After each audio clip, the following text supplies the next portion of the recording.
Ano ba, meron bang young girls sa inyo na lumalapit? Like, for example, in your Ayan, social oo. media pages, they asked for your reaction or your take on the matter. What do you say to them since you're in this field? How do you empower them? Well, for me, wala pa naman nagtatanong sa mga ganyan. For me, it's your choice, to each their own. Just be careful and do your research. Ingat-ingatan lang, meron tayong maraming methods of learning. Andyan, the internet is free. Wala na excuse to be uneducated kasi nandyan na lahat ng information.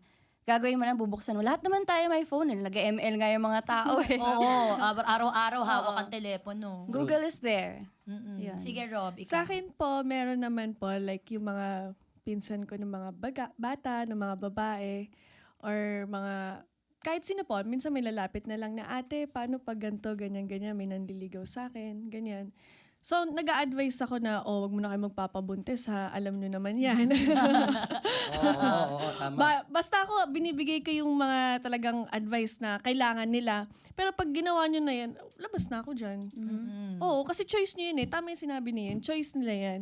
Kaya nga, yun nga, marami ka naman pwedeng, kumbaga, marami ka pwedeng matutunan. Like, yun nga, pwede ka naman mag-research pagdating sa mga ganung bagay.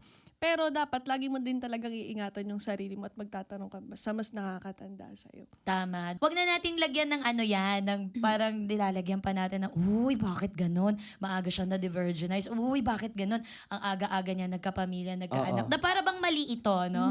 Na para bang ito ay kasuklam-suklam. Okay? So, ito yung mga point of view na gusto kong marinig sa mga modernong kababaihan kagaya nila. Mga topics to na ibabato ko sa inyo. Tapos tell me what you think about it. Yung gusto ko nagugulat ako. Paano yung gulat? Okay. Okay, ready. usapin ng casual sex. Okay ba to sa inyo? Yung nakilala ko lang kahapon, tas game Sex na. agad. Go, Rob. Sa akin hindi. Parang ang pangit naman nun. Kasi kailangan Teka syempre... lang, ba't natulog sa akin talaga? At hindi nakikita ng mga listeners, tinuro ko po si Buboy. Sa akin hindi. Kita mo na. Kasi iba pa rin na mas, magkaroon kayo ng, kumbaga, pagkakakilanlan sa isa't isa bago kayo dumating sa ganong, eksena na magse-sex agad. Oo. Hubad agad. Hubad Huwag mo na agad. ganun. Huwag mo na ganun. Syempre, kahit naman ngayon sa generation natin, parang mas gustuhin pa rin naman natin niya para tayong nililigawan pa rin talaga. 'Di ba? So, iba pa rin talaga yung feeling na gano'n, na nililigawan ka na hindi agad basta sex yung habol sa'yo. Oo. Kumbaga may courtship phase muna. Oo. Huwag tayo agad sa pisikalan agad. Doon agad sa happy ending eh. Huwag muna. Mga 3 weeks. Bilis pa rin. Ayan, ikaw naman yan. For me, it's a preference. Hindi naman siya mali. Walang tama o mali. Yes and no. Of course, I prefer to be courted as well, to be magkakilala muna tayo. Pero okay lang din naman yung casual sex. It's actually very normal now. It's a decision eh.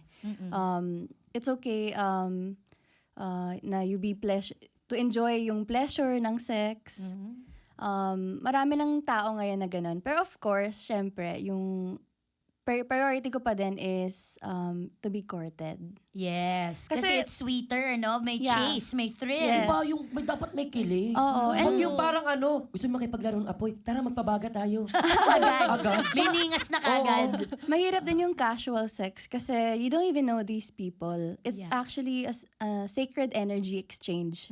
So when you do that sacred thing, you also get their traumas, Yeah. Totoo. their insecurities. Minsan, di ba, kung di mo kilala, you're gonna feel bad the day after kasi parang, oh my God, hindi mo kilala, ang dami pala niyang pinagdaanan. Makukuha mo yan kasi it's energy. Oo. Yes. Tsaka Yeah. mahirap kasi baka mahawaan ka. Di Yun mo nga, alam may kung ganun din. May ganun So you pang have to be aspect. The careful. health aspect. You Yeah. have to be careful then. You have to be choosy. Kaya guys, listen up. Don't be a fool. Wrap your tool. Wrap your Awa, tawa,